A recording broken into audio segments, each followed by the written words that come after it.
naturally. I'm a shy person naturally, and I used to get my hair cut on a barbershop in 15th Street Northeast, and I would go there, and everyone in the barbershop would just snap on each other.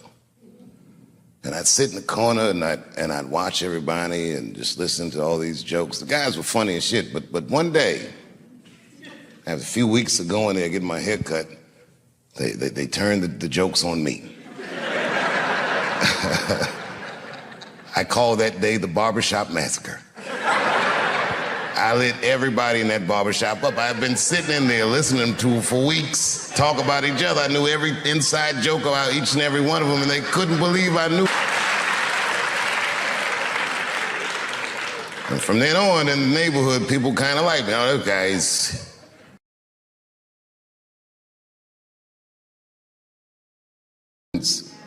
That I don't know that I've seen since I left this school. I can remember, and I won't say names, there was a student that went here that used to sell drugs.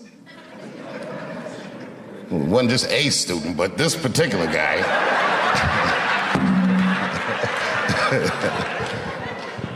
This particular guy did the cardinal no-no on the streets. He did what they call not making your roll, which meant that he got some drugs on consignment and he didn't pay whoever gave him the drugs back. And whoever gave him those drugs had declared, I'm gonna come to that school and I'm gonna kill you, he said.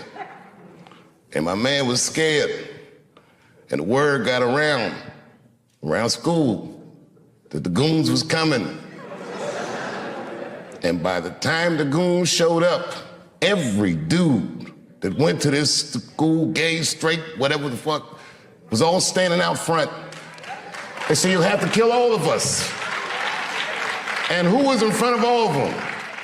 Roger Bellamy with some leg warmers on like this.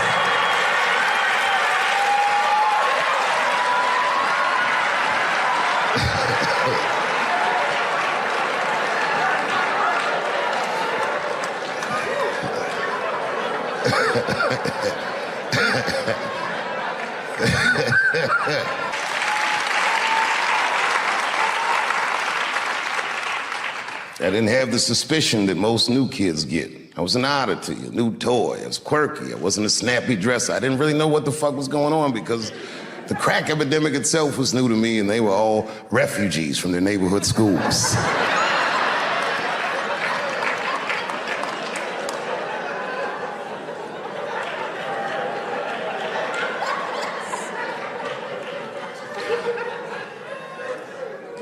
In the morning, we would have our academic classes, and then in the afternoon, we would have our arts classes. It was a long school day. We started at 8:30. We wouldn't leave here at 5, sometimes 5:30, whenever they saw fit.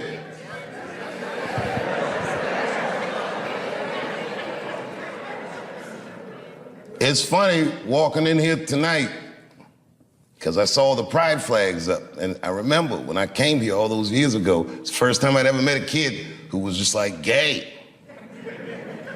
And was never strange to us.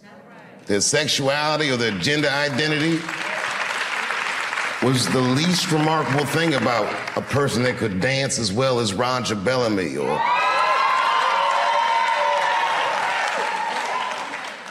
there was no distinction between any of that. Everybody was weird in their own way. And in a very strange way, because we spent so much time with one another, we helped raise one another. Not to get his approval, but to avoid his disapproval. When we were coming up, they had a thing called juries. I don't know, do they still do juries? Juries is when all the department heads give you a piece to work on and they sit there and they make you perform the piece, and the criticism is brutal. We were kids. We didn't understand that they were preparing us for a hard world ahead. If you wanted a profession in art, they would tear us to shreds. The stress of a jury, and man, I never practiced.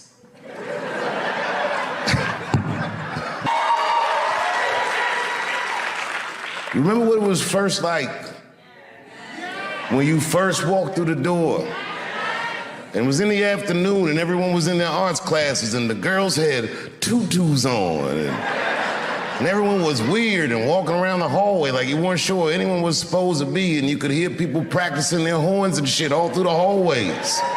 There was art bouncing off the walls. The minute I walked through the door, there was a gallery of all these children's work, and these pictures were amazing.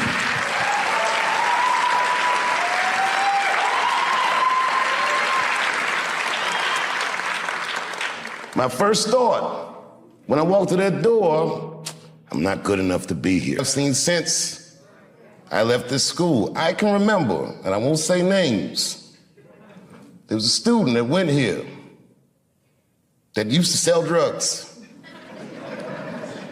Well, it wasn't just a student, but this particular guy.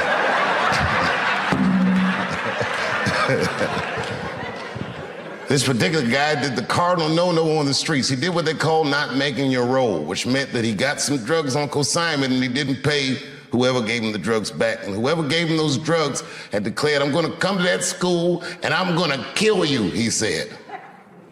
And my man was scared. And the word got around school that the goons was coming. And by the time the goons showed up, every dude that went to this school, gay, straight, whatever the fuck, was all standing out front. They said, you'll have to kill all of us. And who was in front of all of them? Roger Bellamy with some leg warmers on like this.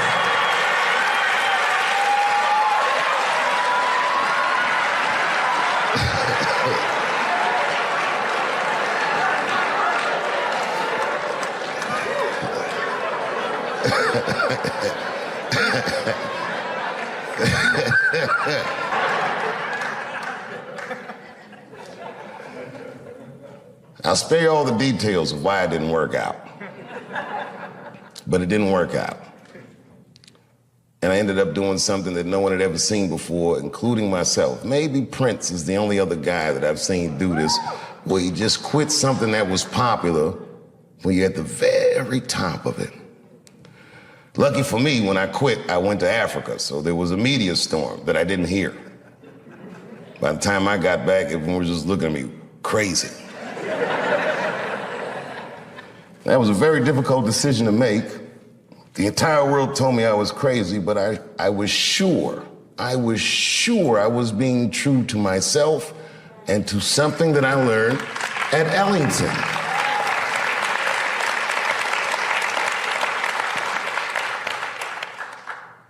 I'm one of those comedians that thought of himself as an artist. I was enamored by what the genre could do. It was like the pictures that I could paint with words and the way I could engage with audiences. I understood as it was happening. I was very lucky to be able to do this. And I protected that. And I knew that if I took the money, they would expect me to behave differently. And I wasn't willing to accept that. So I quit. And when I quit, it was a very difficult time in my life that I'll spare you the details, but man, fuck show business. It was tough. I ain't saying names. One of the kids' mother went on Fox News.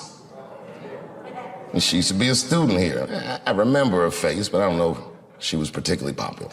Anyway.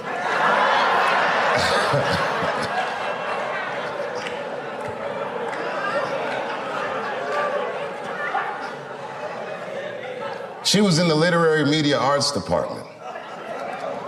She said a lot of things that I didn't like, a lot of things, but, you know, that's her right. Things she said that got to me. She said, at Duke Ellington, that theater was a sanctuary for students. I used to sit there and meditate. Well, of course you'd meditate. You were a literary media arts student. We didn't meditate in here, we got to work. But okay, fine. I would sit in there and meditate, she said.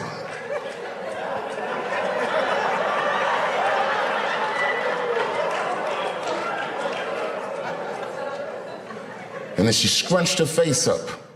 She's a beautiful woman, but her face looked hideous the way she scrunched it up. And she said, and just to imagine his name on that theater. How could you do that to those kids?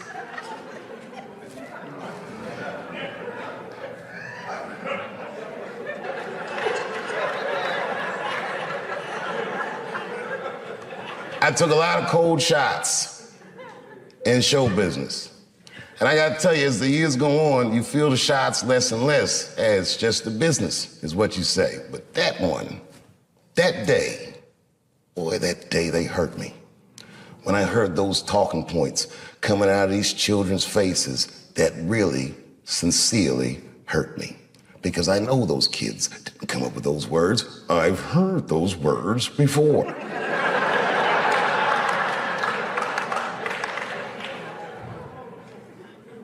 The more you say I can't say something, the more urgent it is for me to say it. And it has nothing to do with what you're saying I can't say. It has everything to do with my right, my freedom of artistic expression that is valuable to me, that is not separate from me.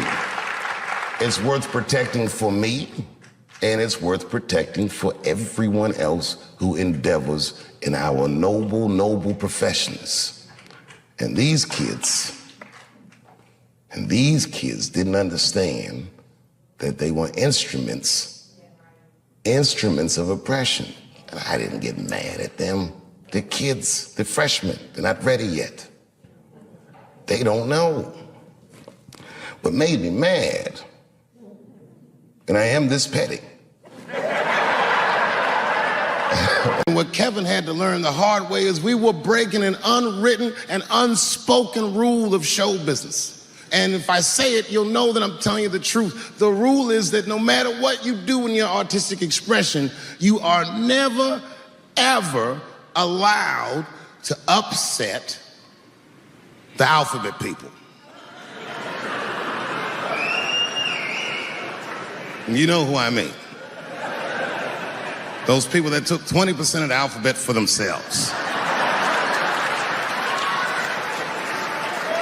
I'd say the letters, but I don't want to conjure their anger. It's too late now. I'm talking about them L's and them B's and them G's and the T's. People be surprised. I have friends, all kinds of letters. Everybody loves me and I love everybody. I got friends who are L's, I got friends who are B's, and I got friends who are G's. But the T's hate my fucking guts.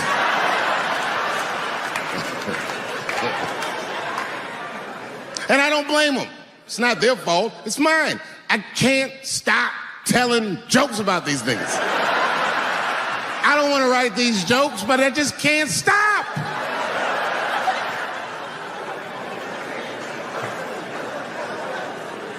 You know, you hear all those letters together all the time, LBGT, LBGT, and you think it's just one big movement. It's not. All those letters are their own movement. They just travel in the same car together. And my guess is,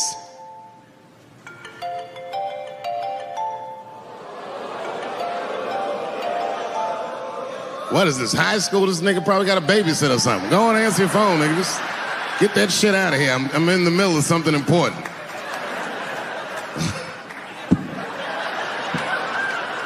Wouldn't it be funny if we made fun of him and he was like, and he went outside like, hello? Mama's dead. Oh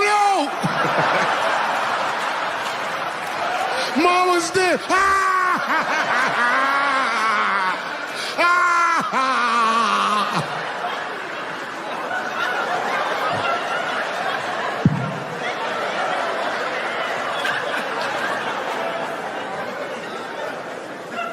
That was a weird timed phone call, wasn't it? It's like his phone is gay.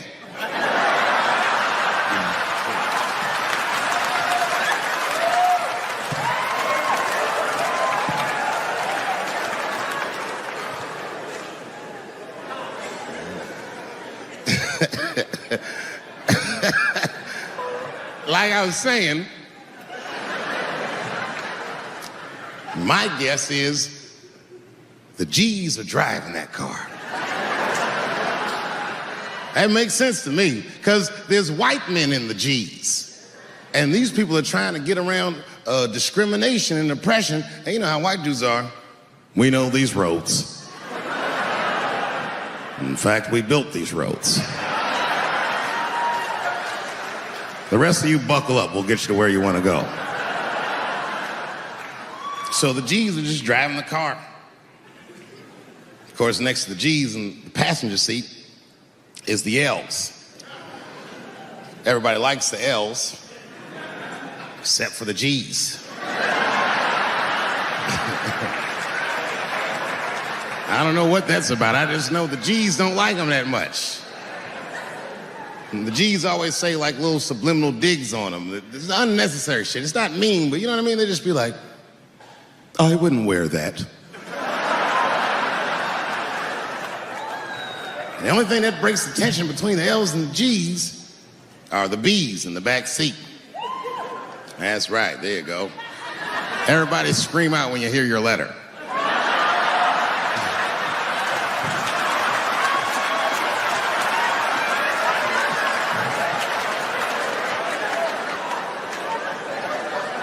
If it's one thing that the L's and the G's agree on, is that the B's are fucking gross.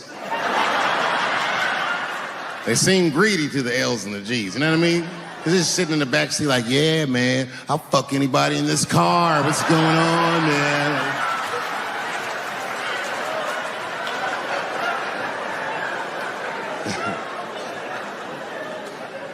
And sitting next to the B's, all the way in the back seat by themselves, looking out the window.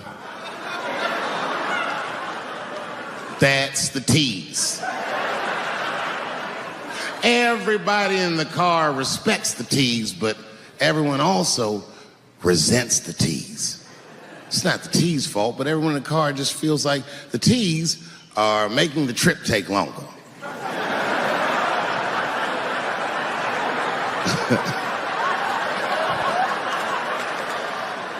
Anything the T's say gets on everybody's nerves. And then the T's don't even say anything bad. They just be in the back talking to themselves. I'm hot. Shut up. Shut the fuck up, okay? Just roll the window down, you bitch. I don't know what you...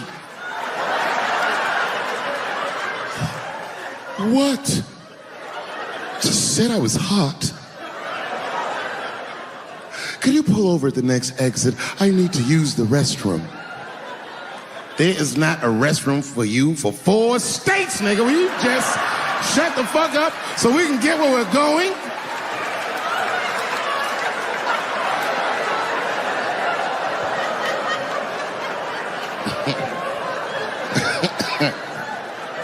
And just when that car can't get any more tense, the Q's are a hitchhiker that they pick up on the road.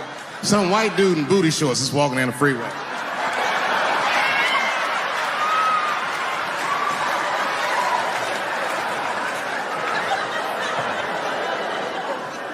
The G's see him. That guy might be one of us. Hey, are you okay? You need some help? And he come over there with them booty shorts leaning on the window. Hey, what's going on, fellas? Lady. Whatever pronoun makes you feel comfortable in the back.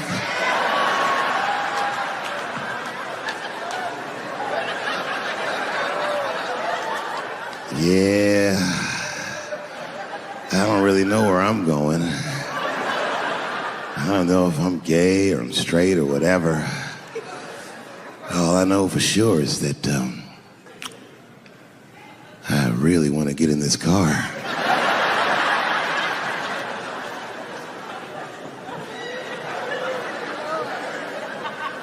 And they make him get in and sit in between the B's and the T's. I feel bad for T's, but they're so confusing. And it's not all my fault. I feel like they need to take some responsibility for my joke. Really fucking tough to watch what's going on. You know, ladies, I said it in my last special, and I got in a lot of trouble for this. I told you were right. But the way you're going about it is not going to work. But I'm biased. I said it. Louis C.K. was a very good friend of mine before he died in that terrible masturbation accident.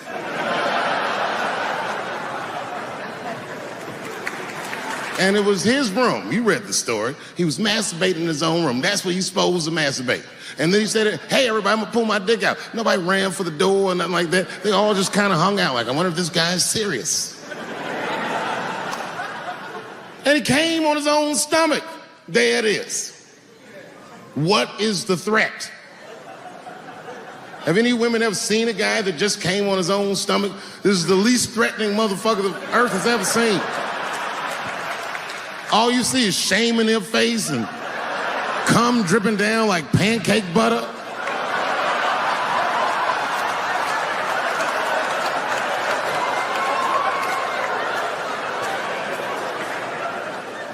He didn't do anything that you can call the police for. I dare to try. Call the police on him. Hello, police? Yes, I am on the other line with comedian Louis C.K., and I think that he is masturbating while I'm on the phone. You know what the police are gonna say in Atlanta? Well, what are you guys talking about?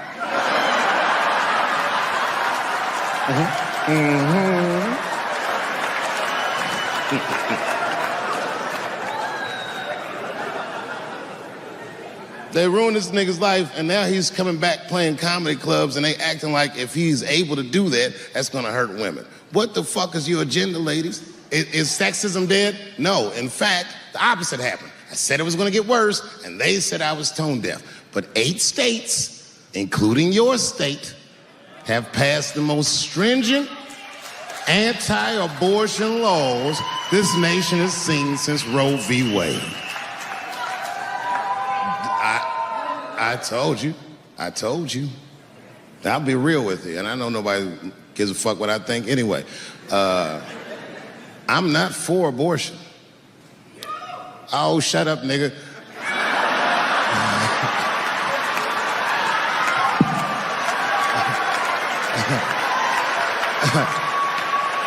I'm not for it, but I'm not against it either. It all depends on who I get pregnant.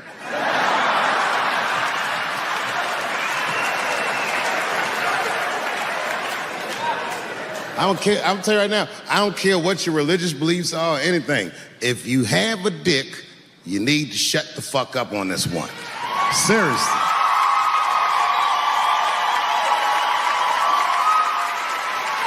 This is theirs. The right to choose is their unequivocal right. Not only do I believe they have the right to choose, I believe that they shouldn't have to consult anybody, except for a physician, about how they exercise that right. Gentlemen, that is fair. And ladies, to be fair to us, I also believe if you decide to have the baby, a man should not have to pay.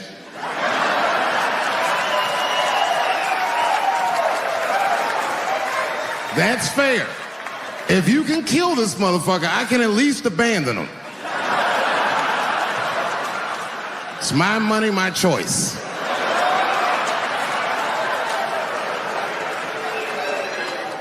And if I'm wrong, then perhaps we're wrong. Just figure that shit out for yourselves.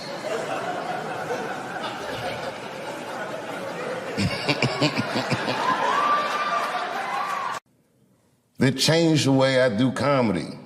That turned a light switch on. It was 2 teachers. Donald Lease, may he rest in peace. Maybe one of the single best educators that I've ever met in my life. He had a demeanor about himself that demanded excellence from his students. He would tell us incredible stories that I didn't believe. He claimed in one class, the song Killing Them Softly was about him.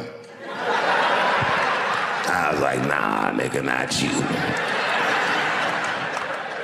He told me he knew Donny Hathaway and Roberta Flack and all these people, these DC legends.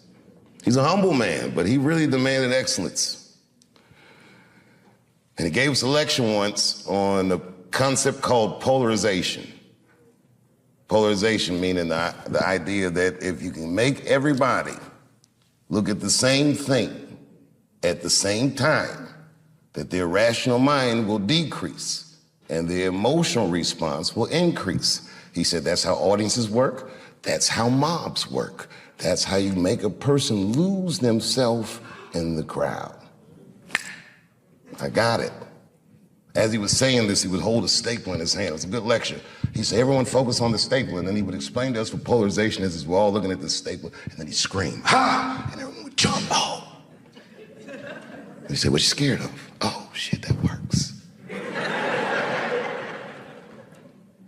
And ever since he did that lecture, I listened in his class intently. He was one of the only guys that I would always get straight A's from because I worked very hard, not to get his approval, but to avoid his disapproval. When we were coming up, they had a thing called juries. I don't know, do they still do juries? Juries is when all the department heads give you a piece to work on and they sit there and they make you perform the piece, and the criticism is brutal. We were kids. We didn't understand that they were preparing us for a hard world ahead. If you wanted a profession in art, they would tear us to shreds. The stress of a jury, and man, I never practiced. Because I didn't want to act. At an improv class, a teacher named Geraldine Gilstrap told me that I should stop doing funny pieces, that I should try to stretch myself artistically, that maybe I had more in me than comedy. And at the time, I took offense to that. So because she said that, after school that very night, I went to the comedy club. For the first time, I signed the list, and I waited, and I got on, and I killed it. Killed it. Must have been 35 years ago, night after night, I killed it. I'd show up with a bag of tricks that I learned at school, and I would dominate adults on a regular basis. Couldn't wait to get out of DC. When I was 17, I moved to New York and lit that comedy scene up. I was obviously talented. You'll hear stories about people saying that I discovered Dave Chappelle. It's like saying you discovered sunshine. I was shining on everybody.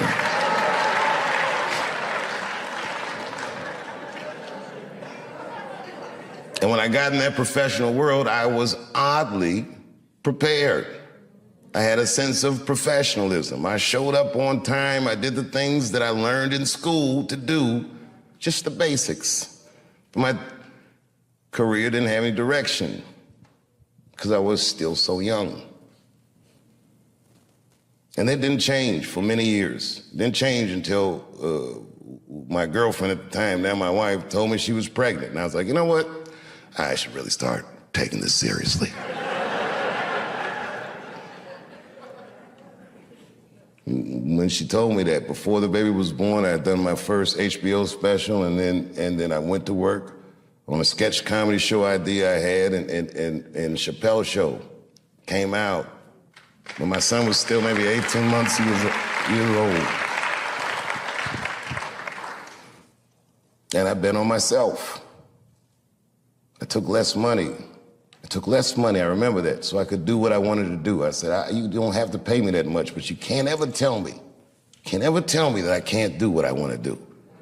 I did the first season, I'll tell you, for $300,000. Which sounds like a lot of money, but.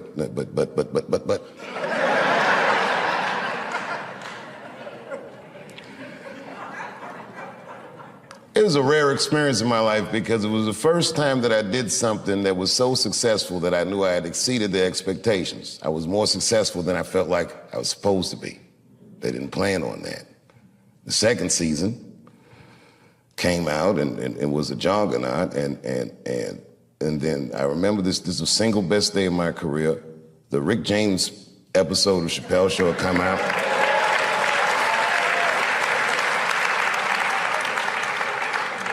People were going crazy about the Rick James episode. At the same time, the DVD for season 1 of Chappelle Show dropped. It was the first time any television show had ever been sold off air, and it sold 1 million copies in the first day. It was unheard of. To this day, nothing has sold more than Chappelle's show. It's still on the top 10 in Netflix. All those great things happened, and my contract was up. Clearly, I was about to be rich.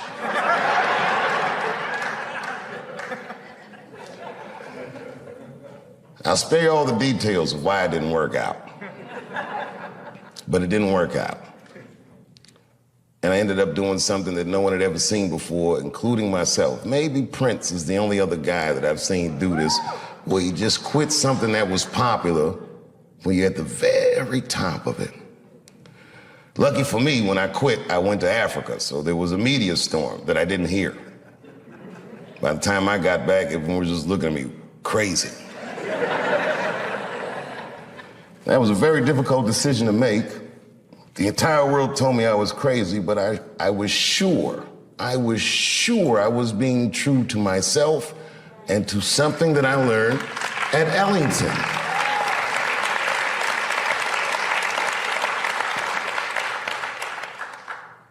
I'm one of those comedians that thought of himself as an artist. I was enamored by what the genre could do. It was like the pictures that I could paint with words and the way I could engage with audiences. I understood as it was happening. I was very lucky to be able to do this. And I protected that. And I knew that if I took the money, they would expect me to behave differently. And I wasn't willing to accept that. So I quit. And when I quit, it was a very difficult time in my life that I'll spare you the details, but man, fuck show business. It was tough.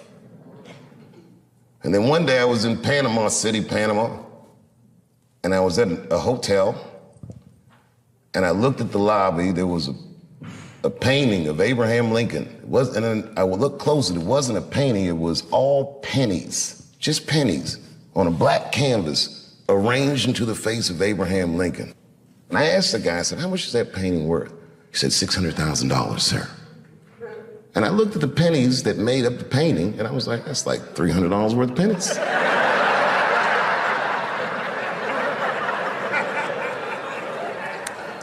A light bulb went in my head.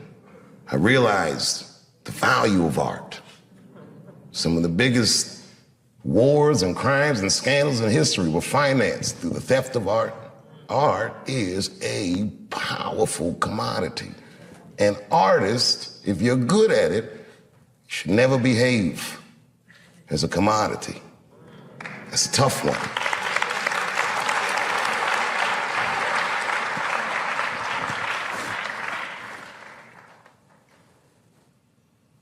And then I gave up.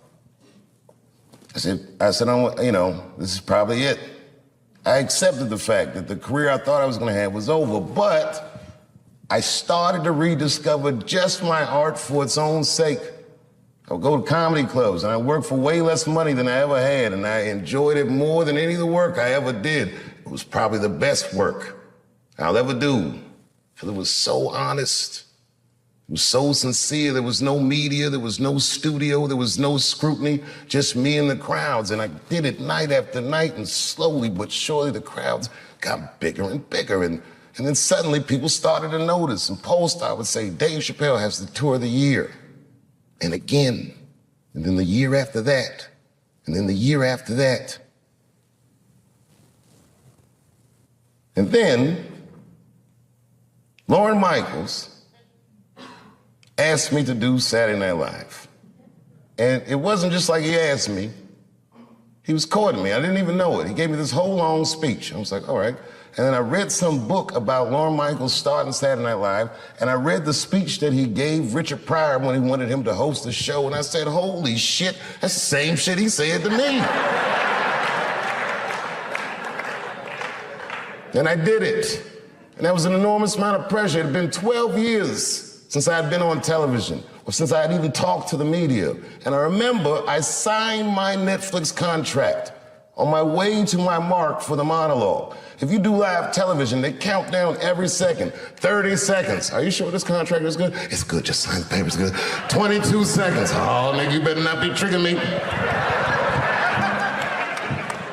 10, 9, 8, 7, 6, 5, 4, 3, 2, 1. I walked out on that stage and I killed it. It was natural. It was nothing. It was easy work. Got an Emmy for that one too. First Emmy I won. And when I walked on the stage, after being in the cold for so long, for the first time when I walked on the stage, I'm like, damn, nigga, I just made $60 million. That's what I thought to myself. It's been great ever since.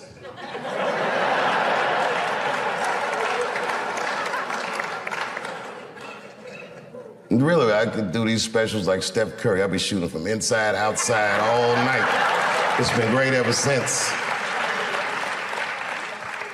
A lot of my friends are athletes, and I never could understand what it would feel like to only have a limited amount of time to be great. You got 20 years to be the best, or 30 years to be the best. But when you do art, you could be great whenever the will decides that you're great. I feel very lucky for that. And I never forgot this school. I've always come back and checked in. One of my favorite honors was doing the commencement at Ellington. I can't even remember what year it is. I just remember they cheered for me when I came out. I wasn't a big star, but I was their star. And I felt like I was home.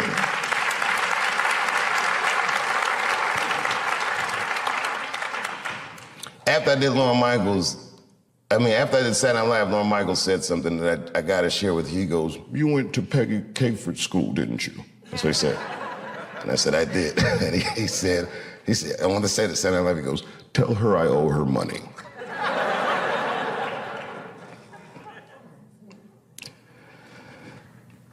You know, I never asked to have this theater named after me.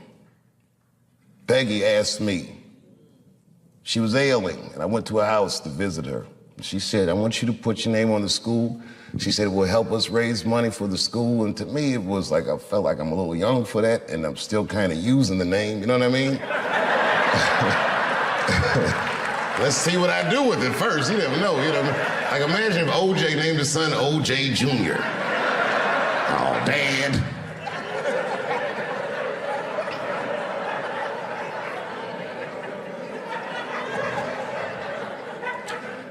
And around then, I was receiving the Mark Twain Prize, huge honor. And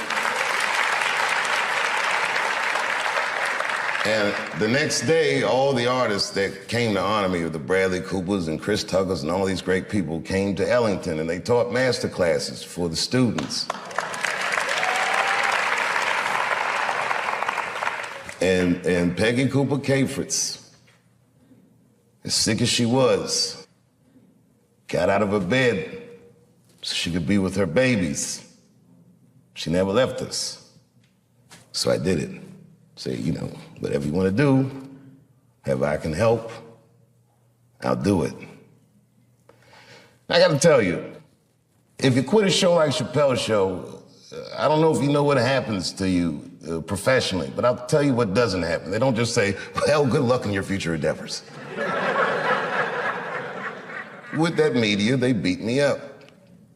With their power, they tried to make me behave. It takes a strong person to...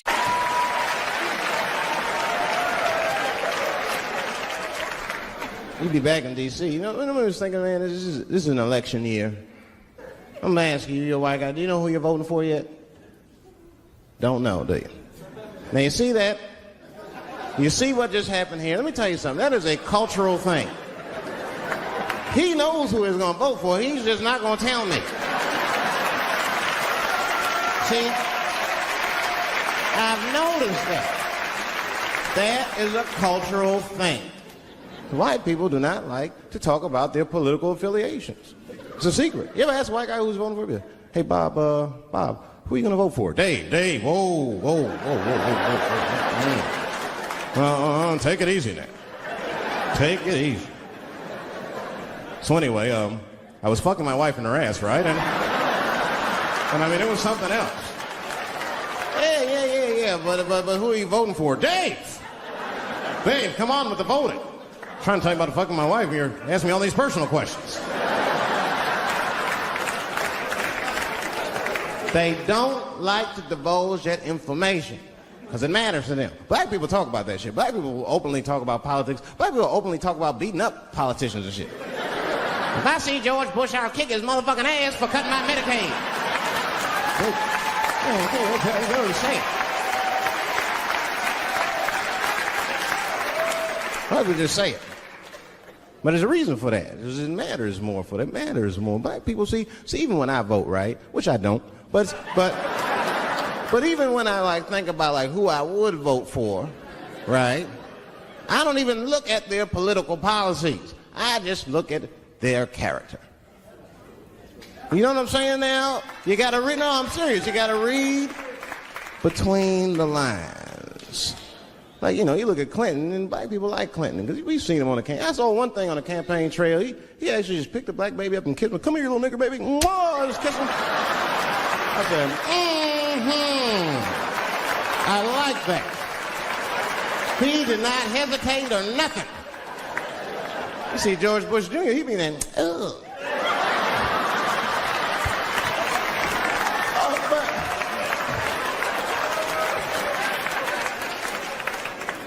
Like, see, I'd never vote for George Bush Jr., but I don't know George Bush Jr.'s politics.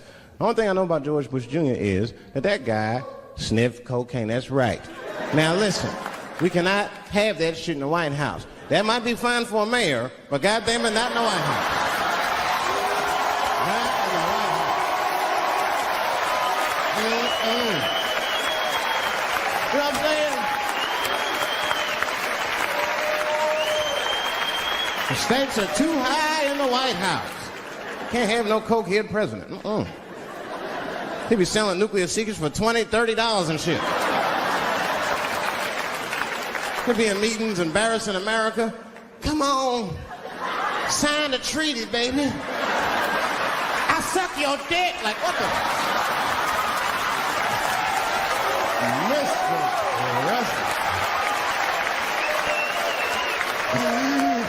Mr. President, that is not how we do business here, sir. Stop sucking the ambassador's dick. No, let him finish.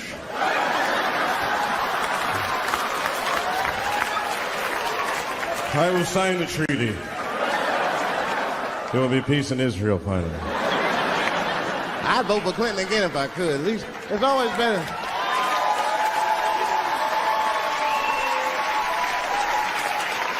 Now, again, I'm not looking at his politics. Don't know what his politics are. I'm just looking at his behavior. I understand that kind of behavior. I know a lot of dudes with them shortcomings. Weed-smoking fornicators. There's a lot of them. I mean, come on now. Let's be honest. Let's be honest. Bill Clinton was not the first president to do what he did. Now, let's think back for a minute. Remember a guy named Kennedy, John F. Kennedy? Remember him? He fucked Marilyn Monroe. Matter of fact, him and his brother Bobby fucked Marilyn Monroe. And history doesn't talk about that much. You know why history doesn't talk about that much? Because those 2 pages in history are stuck together. They was getting it on. They were getting it on. I seen the tapes. Remember the tapes she'd be singing on there? See this party, stressing them out. Happy birthday, Mr. President. Bitch, my family's here.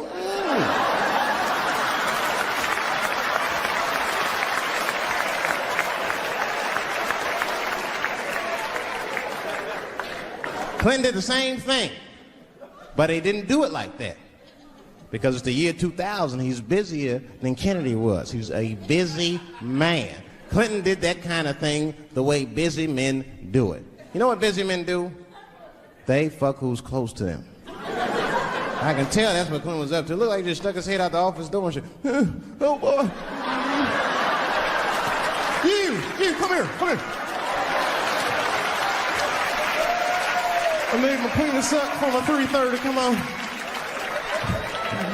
Oh, boy. He's probably looking at Kennedy's picture and shit. Oh, bro.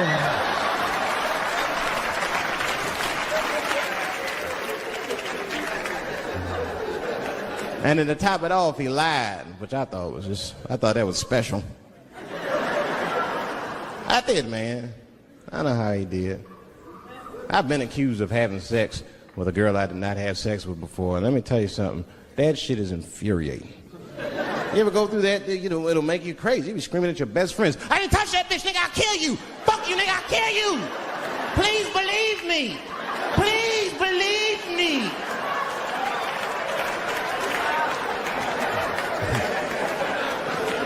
And Clinton didn't do it like that, did he? And Clinton came out of the press conference all relaxed, his shoulders all relaxed and all this trouble. It looked like he just got done fucking or something. Listen, let me tell you something, America.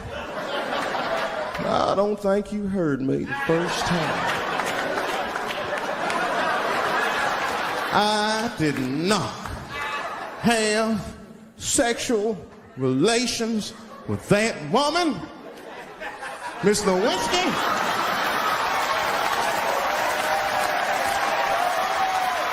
You know he did it. You know he did it.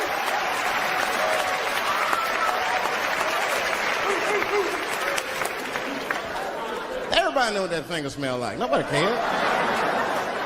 Nobody cared. We all watched. We was disgusted, but we kept watching the news. I know I did. I was taping it. See, I'd be at the crib like, baby, turn the lights off. The news is coming on. Every week on 60 Minutes was a different girl accusing Clinton. Remember Kathleen Willey came out? She was upset. The president called me into his office. He began massaging my breast slowly. I'm sorry.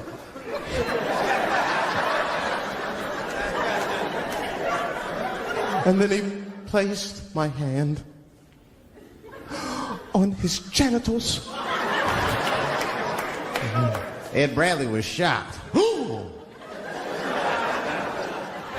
Was he aroused? I was at home like, yeah, was he aroused?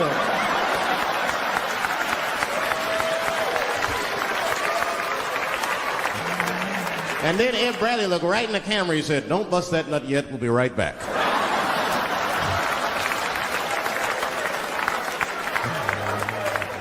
Oh, man, the news had never been so good. But there were no victims. There were no victims. Only one I feel sorry for is that Lewinsky. I feel a little sorry for her. Don't y'all feel a little sorry for her, though? God damn, y'all, come on, man. Have a heart. That's a hard thing to be famous for, man. I mean, nobody want to be the most famous cocksucker of all times and shit. I feel bad for her. Not even the women feel sorry for her a little bit, ladies. Now that's jealousy. That's what that is. I mean, come on, y'all. That's one dick that girl sucked. It's going to haunt her for the rest of her life. Long after she spent that money up, that's still going to haunt her. And I know there's a lot of women in here with at least one dick they regret. And I bet you it wasn't a president's dick. I bet you worked at Kenny Shoes or Safeway or some shit like that. Don't go judging her. Don't go judging her. See, we got to stop judging people. That girl was young, and she made a mistake that young girls make. She wanted to fuck a powerful man, period. That's as far as she thought it through. She wasn't thinking about how powerful the president was. She didn't have no wisdom. An older woman would have helped everybody. An older woman would have been in there, you know, you should lower taxes. You know what I'm saying? The older one would have sucked us into utopia. The last thing I'm going to say about it is this, that he is a famous man. I have dreamt of being famous, but I never dreamt of being that famous. I never understood how famous a president was. But imagine if somebody could suck your dick and then they're famous. You understand what I'm saying? That's crazy. That's crazy. I mean, no guy ever thought of that. There's nobody with a pickup line that good and shit. They suck my dick, there's a future in it. What? Oh, that's it now. Get out there and be somebody. Go write a book. You're a qualified author now. Go write a book. Said, I'm in the wrong business. I should be the president. Shit, I'm in the wrong business. See, the only reason I want to be president is because I'm black. That would make it too hot for me. I mean, you know what I mean? I think it could be a black president one day, but you don't want to be the first one. I mean, second or third, that's fine, but that first nigga better watch out. I'm going to tell you that right now. Too hot. I mean, I'd be the first black president. I don't think that nobody would really, really hurt me. I'm sure somebody would want to hurt me, but I don't think they'd touch me because my vice president will be Mexican for a little insurance. You know what I'm saying? You can shoot me if you want, but you're just going to open the border up, so you might as well leave me and Vice President Santiago to our own devices. Ain't that right, Santiago?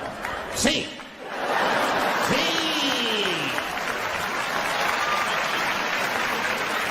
Elian can stay.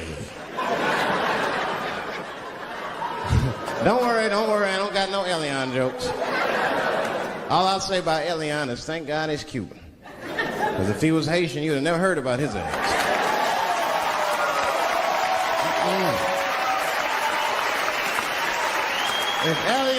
If Elian Gonzalez was Elian Lumumbo from Haiti, they'd have pushed that little rubber tube right back in the water. Sorry, fella, all full. In 1987, I moved back from Ohio to D.C. and enrolled in Eastern High School and did. You must not have went there when I went there, champ.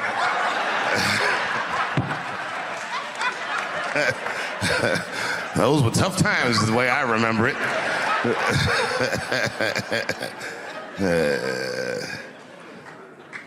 When I had gone, I'd lived with my father for 3 years. I went to middle school in Ohio, and when I'd gotten back to Washington, the crack epidemic was in full swing, and the city was largely unrecognizable to me.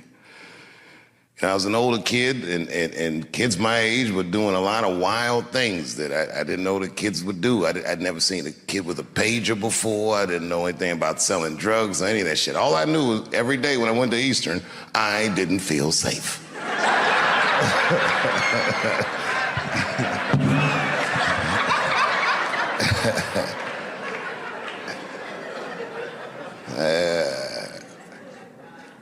I'm a quiet guy. Naturally. I'm a shy person, naturally. And I used to get my hair cut on a barbershop in 15th Street Northeast, and I would go there, and everyone in the barbershop would just snap on each other. And I'd sit in the corner, and I'd watch everybody and just listen to all these jokes. The guys were funny as shit, but one day, after a few weeks of going there getting my hair cut, they turned the jokes on me. I call that day the barbershop massacre. I lit everybody in that barbershop up. I've been sitting in there listening to for weeks talk about each other. I knew every inside joke about each and every one of them, and they couldn't believe I knew.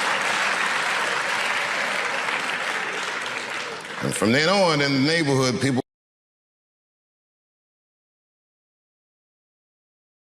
kind of like me. Oh, those guys. I came to Duke Ellington, and it was better than I could have ever imagined.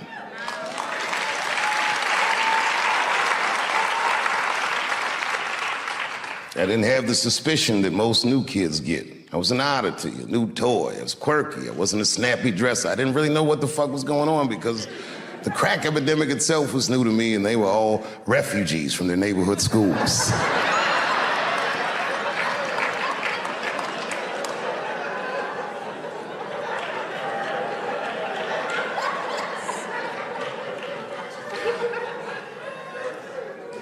In the morning, we would have our academic classes, and then in the afternoon, we would have our arts classes. It was a long school day. We started at 8:30. We wouldn't leave here till 5, sometimes 5:30, whenever they saw fit.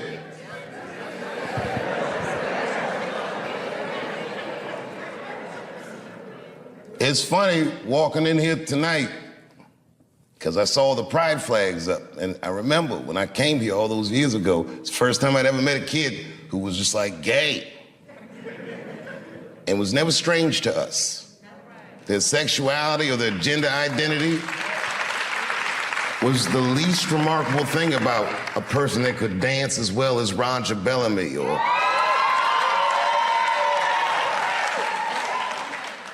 there was no distinction between any of that. Everybody was weird in their own way. And in a very strange way, because we spent so much time with one another, we helped raise one another. There's a camaraderie between these students that I don't know that I've seen since I left this school. I can remember, and I won't say names, there was a student that went here that used to sell drugs. It wasn't just a student, but this particular guy.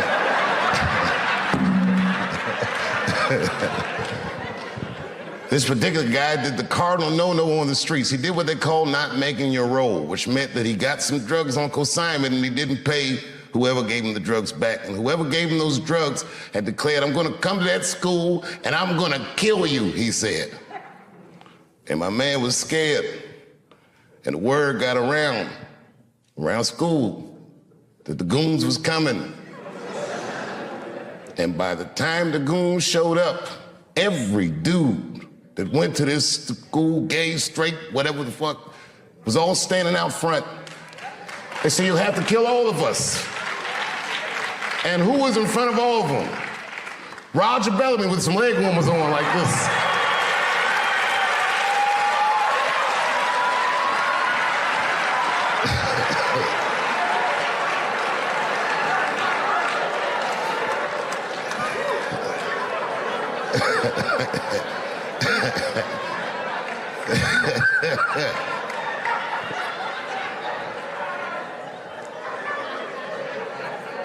I started making friends that are still my friends to this very day, lifelong friends. As I get older, I appreciate my teachers more and more. But to tell you the truth, I appreciated them then. Teacher salary is, not necessarily what it should be. And when I think about that,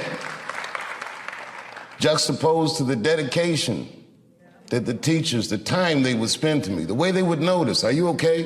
Is everything all right? You look sad today. Any little thing, like a family member would.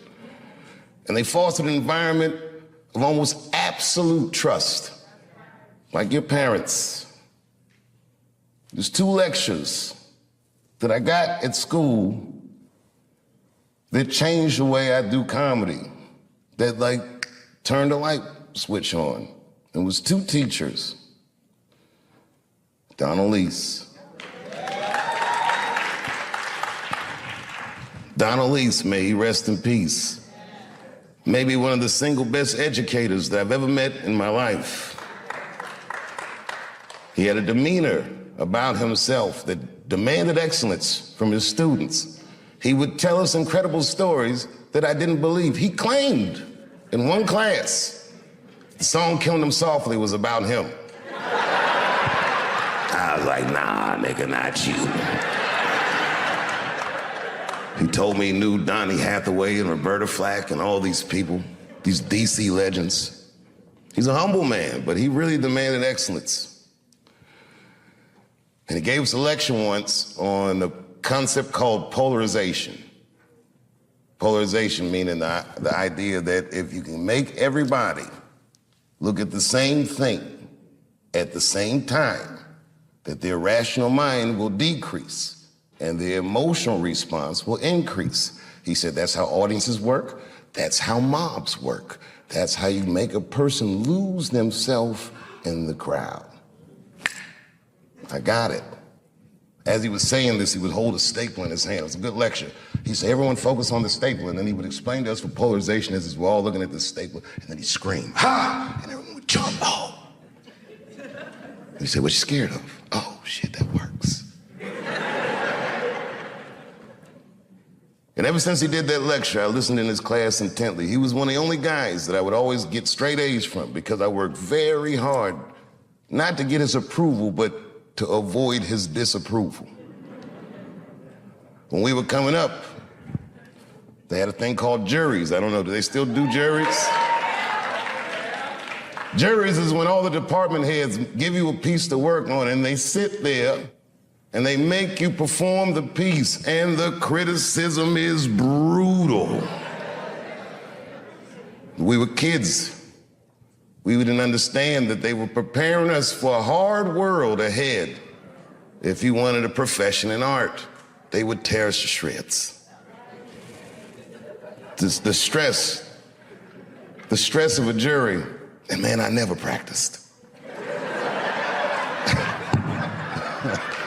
Because I didn't want to act.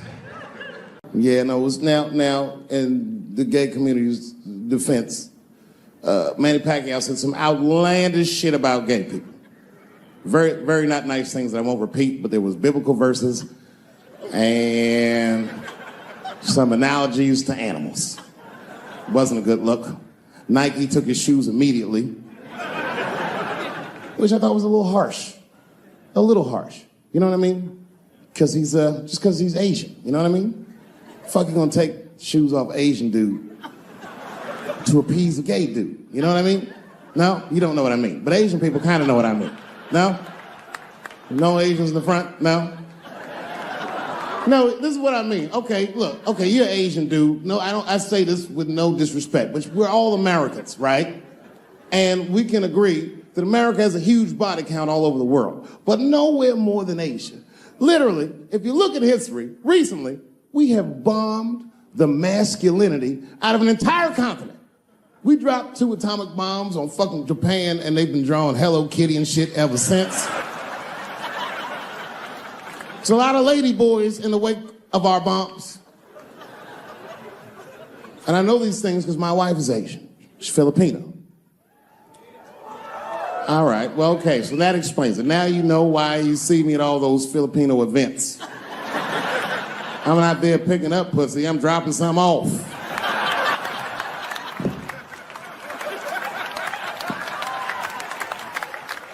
I take my wife to all that shit. I took my wife to see Pacquiao fight Mayweather. We sat ringside, okay? That was a quiet car ride home. That's what that was.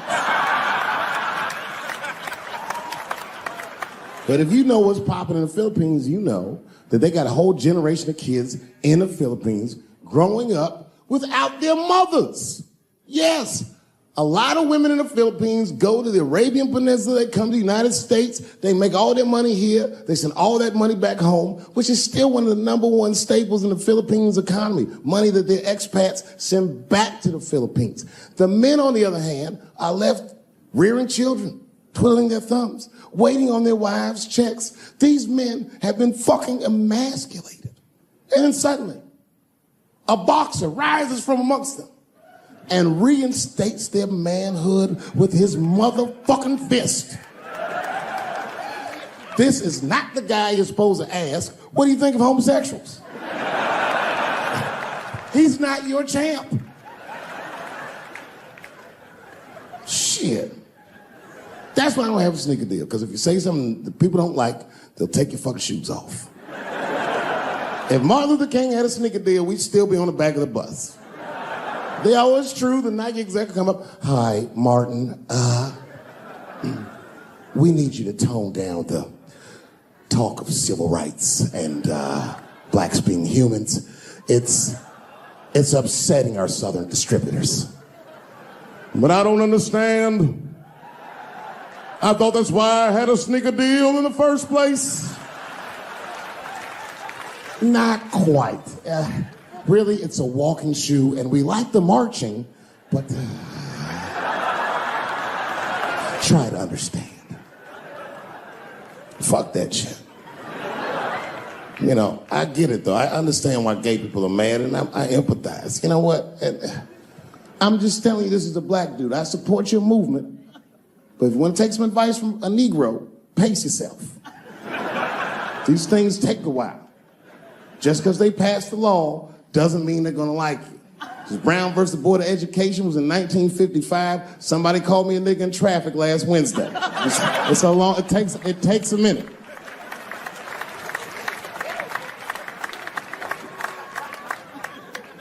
You know, I'm happy really to see black people come. You know, a lot of black people don't fuck with me like they used to. But there's a lot of reasons, there's a few reasons you don't see black people at my shows. One is because obviously black people have slower internet connections. I mean, that would be my guess. I don't know what. Actually, my own actions drew a wedge between me and the community I hold so dear. A couple of weeks ago, I was supposed to be in Flint, Michigan for a charity benefit that was supposed to raise awareness for the appalling condition of the water in Flint. I don't know if you know this, but the water in Flint is fucking poisonous. It's actually making people sick. I mean, Hollywood people like, so what? At least they have water. But this water's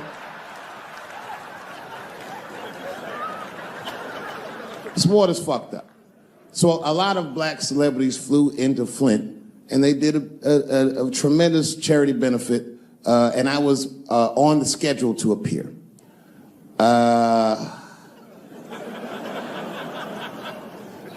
So the reason a lot of people haven't heard about this benefit, it was the same day as the Oscars. Right, I know. So I was on my way to the airport to go to Flint, and then Chris Rock calls me and is like, hey, Dave, I got a ticket for you for the Oscars. Can you make it? And I was like, sure, nigga, I'm on my way to the airport right now. Oh, come on, man. What am I going to do about that water? What am I, a fucking superhero? I need to have fun. I need to live, too. I didn't fuck that water up. Stevie Wonder was there. They didn't need me. I'm sorry, everybody. I'd never been to the Oscars. You've seen the movies I make.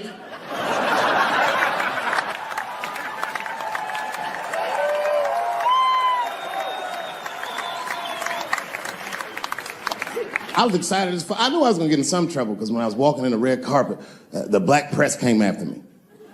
Excuse me, brother. When you hear somebody call you brother too much, something terrible's about to happen. Excuse me, brother. And then I looked back and the motherfucker had a tuxedo with the kente cloth tie. I said, uh-oh. He said, I just want to ask you a couple questions. I said, what publication are you with? He said, me, I'm with the Daily Bongo. I said, Daily Bongo? What the fuck? Who the fuck reads this? He said, listen, brother, I just want to ask you a quick question. You understand that this year, this is a boycott for the Oscars, so I'm just wondering what made you, of all people, cross the motherfucking picket line and be here tonight. I said, boycott? Nigga, I haven't been working in 10 years. What do you mean, boycott? I've been on strike. Y'all niggas didn't stop working. I had to watch fucking Key and Peele do my show every night.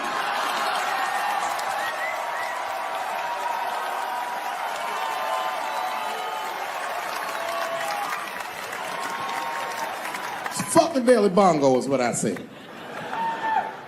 I went to Oscars and had a wonderful time. I went in that fucking green room. It was filled with so many stars, I couldn't even believe what I was seeing. Hollywood was seducing me all over again.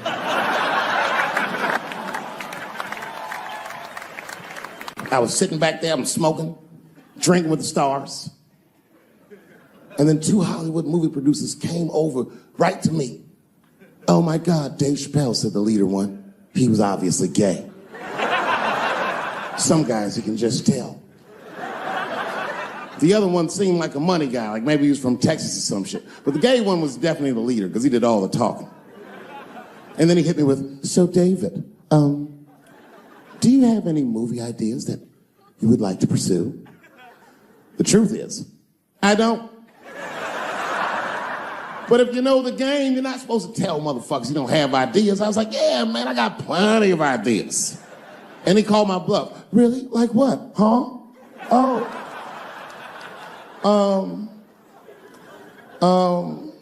And then I just started making up shit that I thought maybe he'd like to see.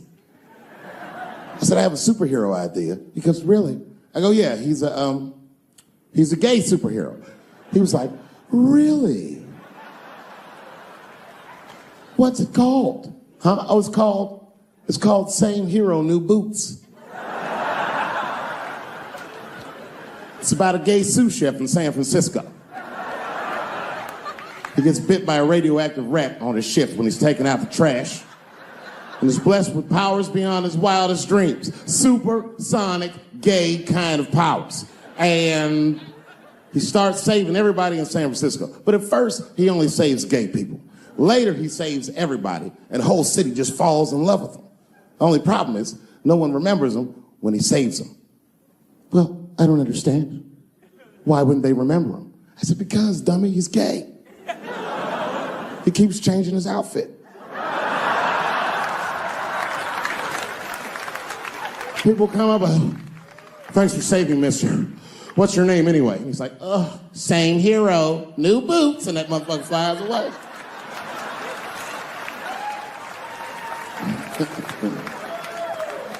He was like, I like it a lot.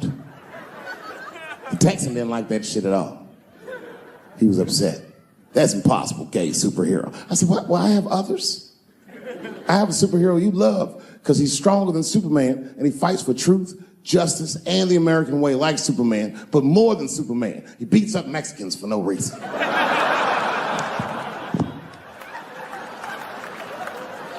The Texan's like, you got my attention.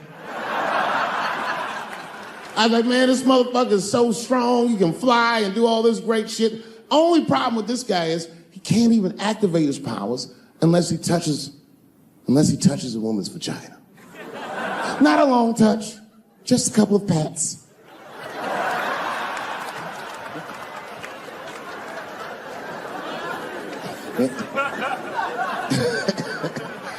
He said, well, what's the problem with that? I said, well, the problem, sir, is that our hero is not, he's not a handsome man. And he's often short on cash. So whenever trouble breaks out, he has to run around the city and convince women to let him pat their vaginas. Please, miss, that building's on fire. Can I pat your vagina quickly? People are dying, but he can't tell them exactly why. Ugh, get away, you're gross. Please, miss, people are dying. Just a couple of pats. Ugh, gross, get away.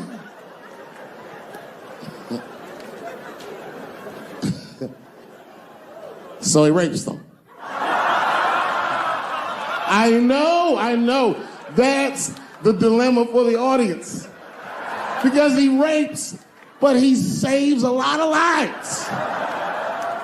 And he saves way more than he rapes, and he only rapes to save. But he does rape. I didn't realize it, but the whole green room was looking at us. All the celebrities were disgusted. Oh. That guy from Texas was like, here's my card. Call me on Monday. That worked out. The second time I met O.J. Simpson.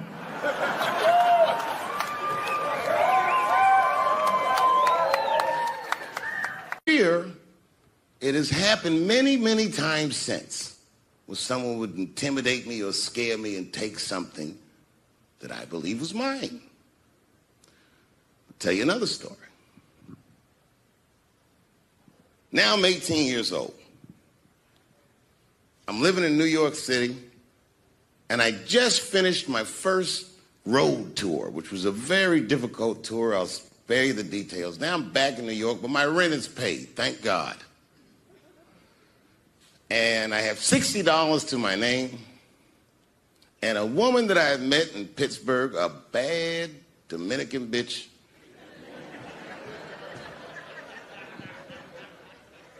was coming to New York. She was going to spend the weekend with me.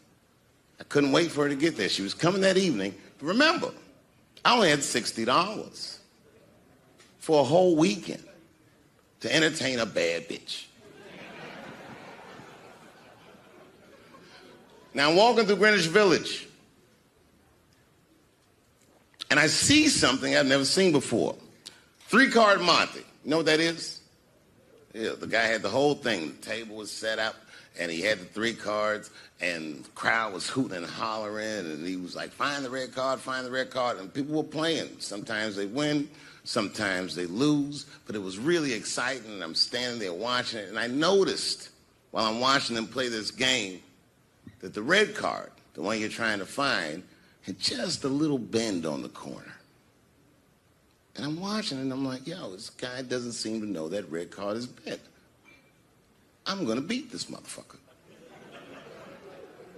And I walked up to the table, and I said, let me play a hand. And I put my last $60 on that table, and he starts to shuffle and find the red card, find the red card. And I kept watching that bent card go around the table, make sure I kept my eyes on that bent card. And when he stopped shuffling, and he said, find the red card, I pointed to it with confidence. Here it is right here. And he flipped it over, and it was black. And he took my money.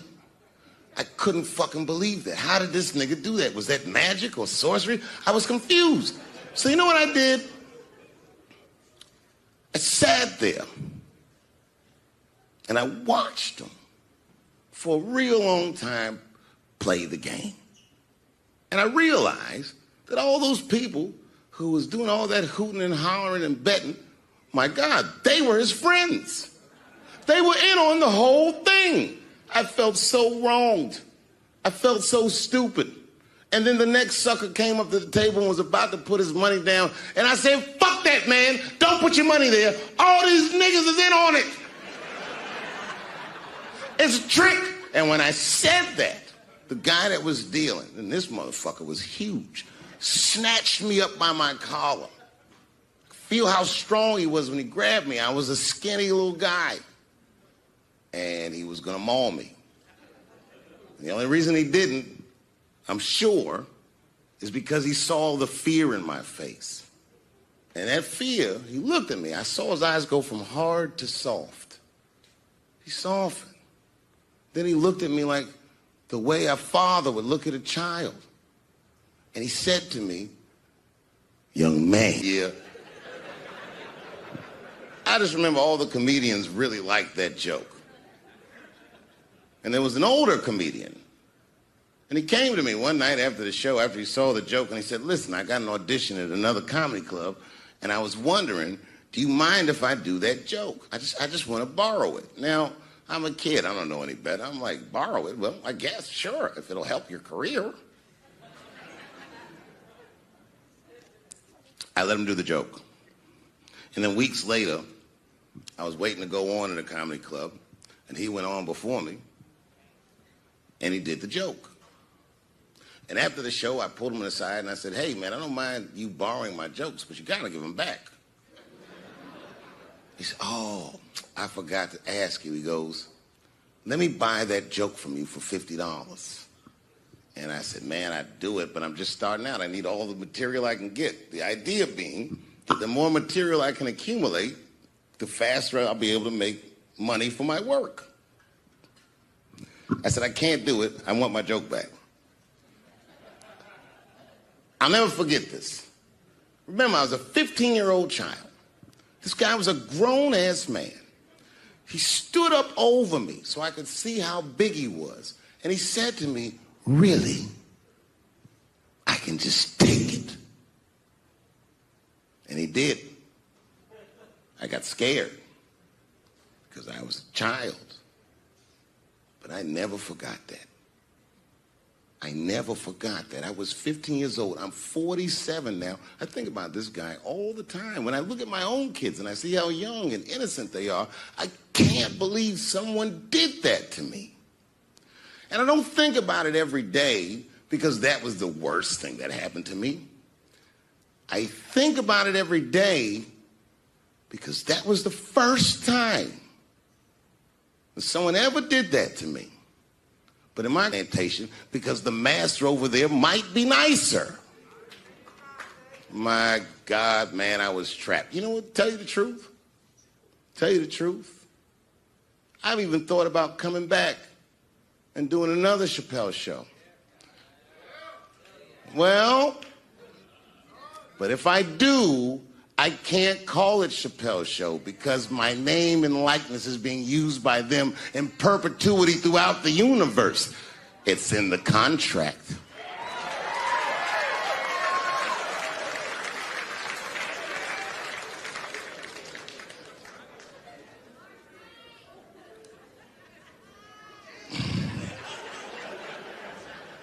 You're not supposed to do this in my business. I'm up here doing something that nobody else in this business has the balls to do. I'm telling you something that you need to know.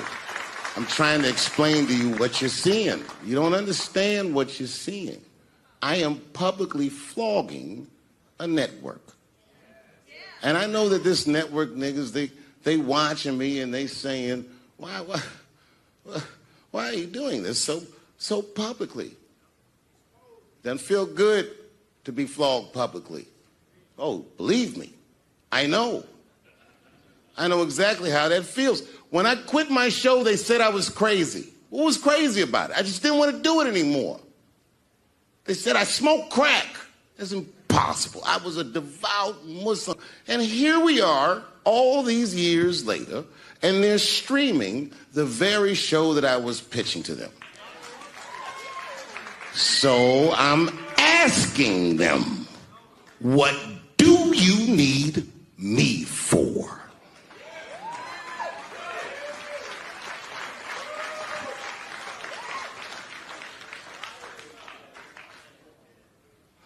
People think I made a lot of money for Chappelle's show. When I left that show, I never got paid. They didn't have to pay me because I signed the contract. But is that right? I found out that these people were streaming my work and they never had to ask me or they never had to tell me. Perfectly legal because I signed the contract. But is that right? I didn't think so either. That's why I like working for Netflix. I like working for Netflix because when all those bad things happened to me, that company didn't even exist.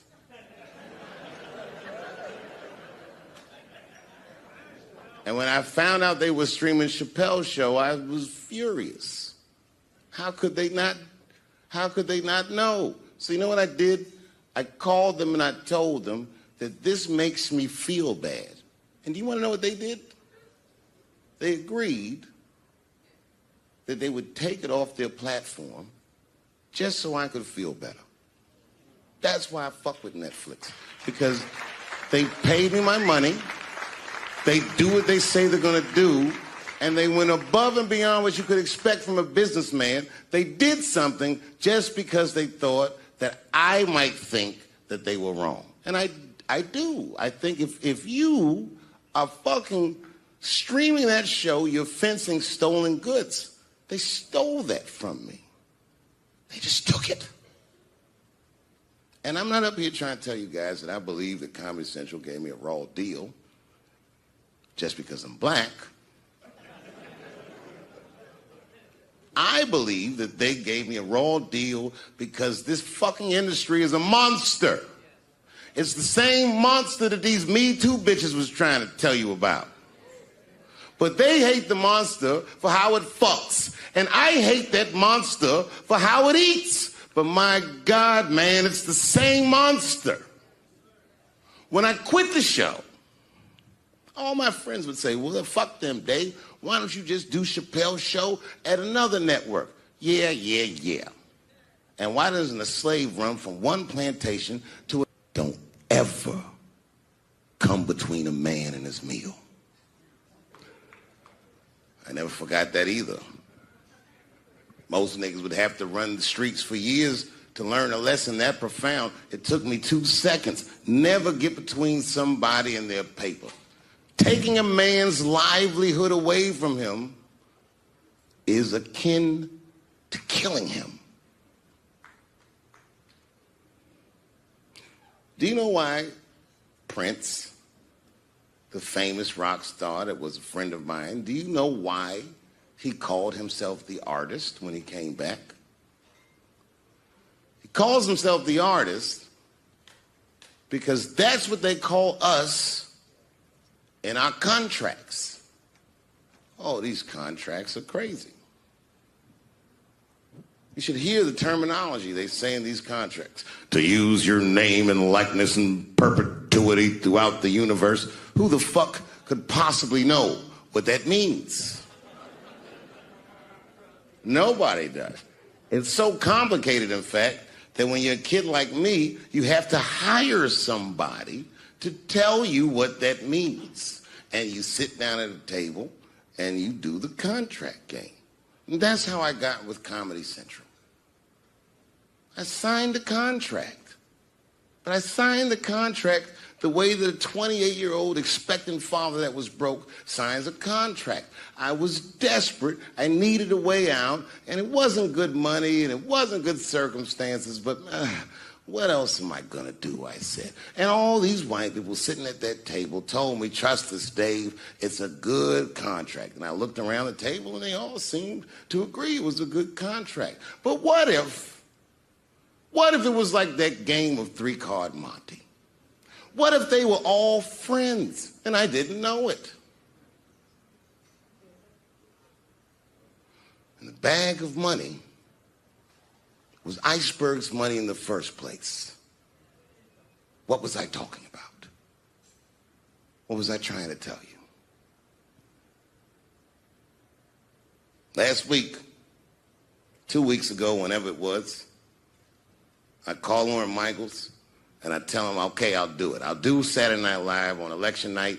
And the day I made that phone call, the day I committed to it, it gets announced that Netflix is streaming Chappelle's show.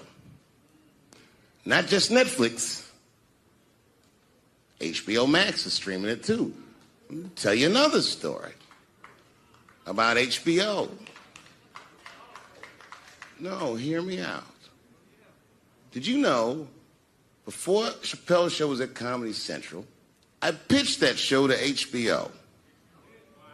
I told them what I wanted to do. Now, these are executives. All they have to do is say, yeah, we'll take it, or no, thank you, we won't. But they didn't say either of those things. They went too far. They said, literally, what do we need you for? That's what they told me, as they kicked me out of the office. I said, I'm like Evel Knievel. I get paid for the attempt. I didn't promise this shit would be good. Boo, they said, fuck you. This went on for a long time. And then after the show, I felt so bad, I took half of the money from the show, thousands of dollars. I said, I'm going to give this to charity. You know what I did? I bought $25,000 worth of bubble gum and drove around Detroit and handed it out to the homeless so they could chew it and still be hungry.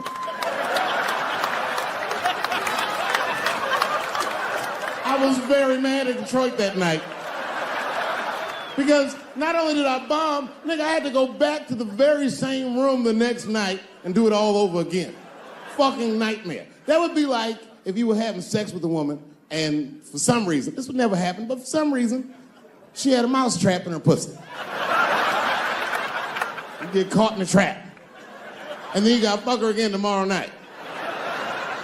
I'd still do it, but you know, I'd be careful the next time. The old mouse trap in the pussy trick, eh? Fool me once.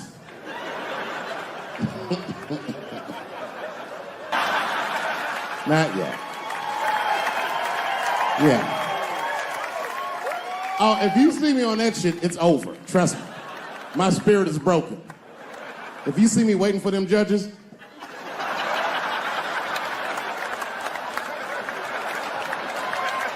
getting critiqued on my cha-cha, fuck that. I've been hanging out. I haven't been working in LA, but I come out here and hang out and shit. I was out here a few weeks ago. I almost got arrested. I'm not bullshitting. This happens to a lot of black people. What happened was, I was coming out of one of those nightclubs in Hollywood, and my friend saw me. I guess I was wobbling or something. So he just rolled up. It's a good friend of mine. He's like, hey, Dave, give me the keys. And I was like, all right, nigga, just take the keys. And I got in the passenger side of my car, and he drove it. And it was fine. Just talking, chopping it up. And then on the 10, the blue and whites hit us. Now, I should tell you, the friend that was driving me was black, which really doesn't have anything to do with the story, other than to let you know there was fear in the car. Not my fear. I'm black, but I'm also Dave Chappelle. So I figured, you know, shit'll probably be fine.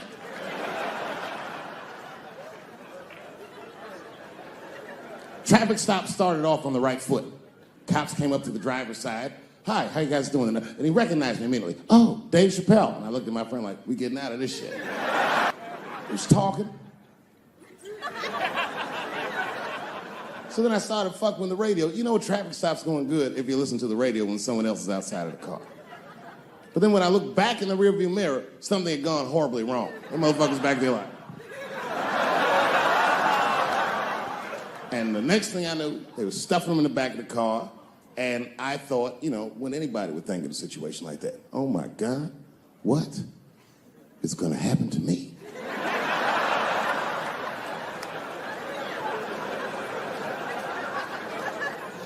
And the police walked up to the window.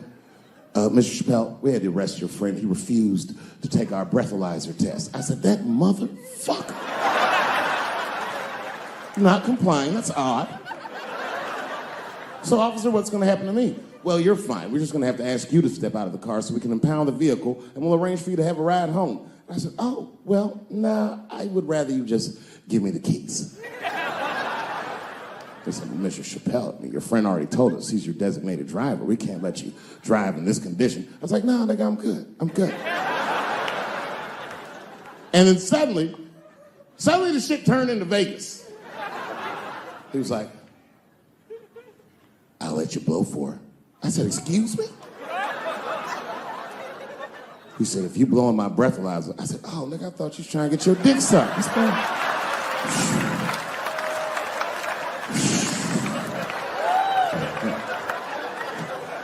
I said, uh-oh. And he looked at it, he said, oh, well, Mr. Chappelle, I guess you're free to go. I said, I am. I didn't know that thing didn't pick up weed. I drove home on the 10, 30 miles an hour. Yeah, no, it all worked out. It all worked out. I'm one of the lucky ones. It doesn't work out that well for everybody. I saw that videotape of that lady that got beat up in L.A. in the traffic. You see that shit on rush hour traffic? They beat a black woman's ass. This woman didn't even do anything wrong. It's fucked up. It was so fucked up it didn't even go to court. The city of L.A. just gave that woman $1.5 million for her pain and suffering. That is not bad, considering that's the same amount of money that Marcos Maidana made to fight Floyd Mayweather the second time. And this woman obviously hasn't trained a day in her life. You can see it on the tape. She didn't come to fight. Her guards were low. She was taking a lot of shots.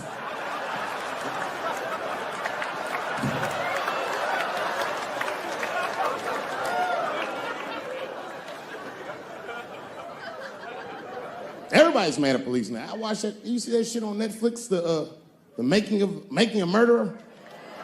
The Stephen Avery story? I can't even wrap my mind around it. If Making a Murderer was about a black dude, that shit would be called Duh. Of course everything can go wrong. Seems like he did it all right. Yeah, the motherfucker even had $200,000 for his legal defense. That should get you off in Wisconsin. That's like OJ money. All he needed to get off that he didn't have was a single black juror. That's all it would have took. Because only a black dude in the United States can look at 11 other dudes and be like, I think the police did this shit.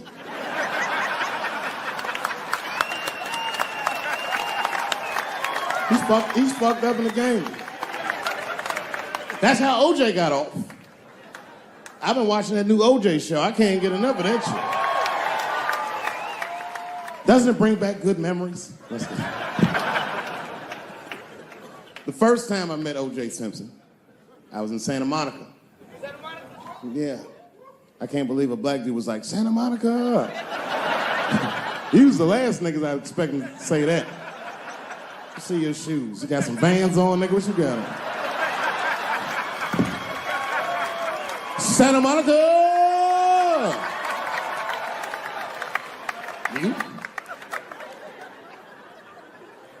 At the time, I was 18. I had done a show, and then a guy from the club came up and was like, hey, O.J. Simpson's here, and he said he wants to meet you. I said, what? Fuck yeah. I ran down the steps. And OJ was down there, he's like, hey, yo, man, how are you? It's very good to meet you. And you're doing really good work, and I hope good things happen for you in your life. I was like, man, thanks, Mr. Juice. Standing beside him, well, I don't know the nice way to say this, his soon-to-be slain wife. Ladies and gentlemen, man the fuck up or you're not gonna make it through the end of this show. This man, she said, I think you're adorable. And she hugged me, she goes, good luck to you. And she held me for a long time. And I whispered in her ear, bitch, are you trying to get us both killed?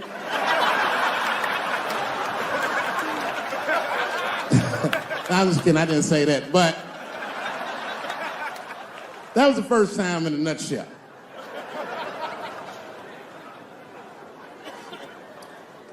It's good to see so many different people here from so many different ethnicities. Very diverse crowd. Looks like you thought Bernie Sanders was gonna come out in this motherfucker, but surprise, it's me.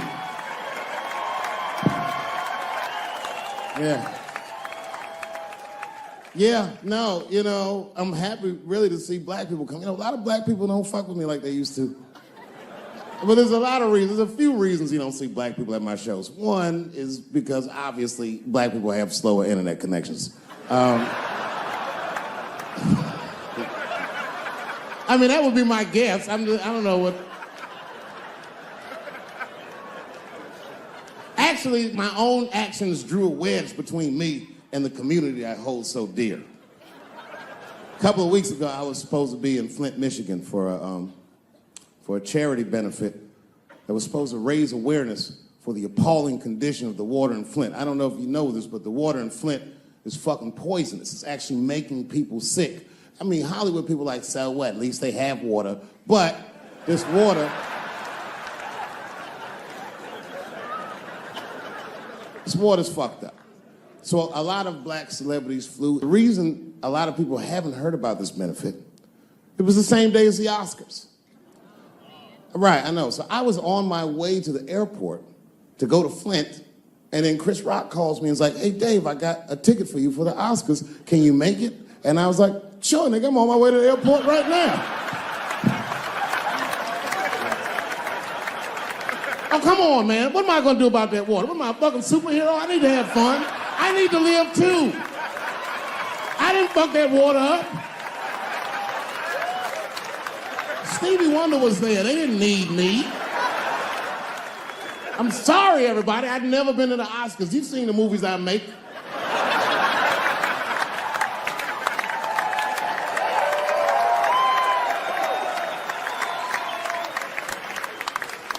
I was excited as fuck. I knew I was gonna get in some trouble because when I was walking in the red carpet, the black press came after me. Excuse me, brother. When you hear somebody call you brother too much, something terrible's about to happen. Excuse me, brother. And then I looked back and the motherfucker had a tuxedo with the kente cloth tie. I said, uh-oh. He said, He said, listen, brother, I just want to ask you a quick question. You understand that this year, this is a boycott for the Oscars, so I'm just wondering what made you, of all people, cross the motherfucking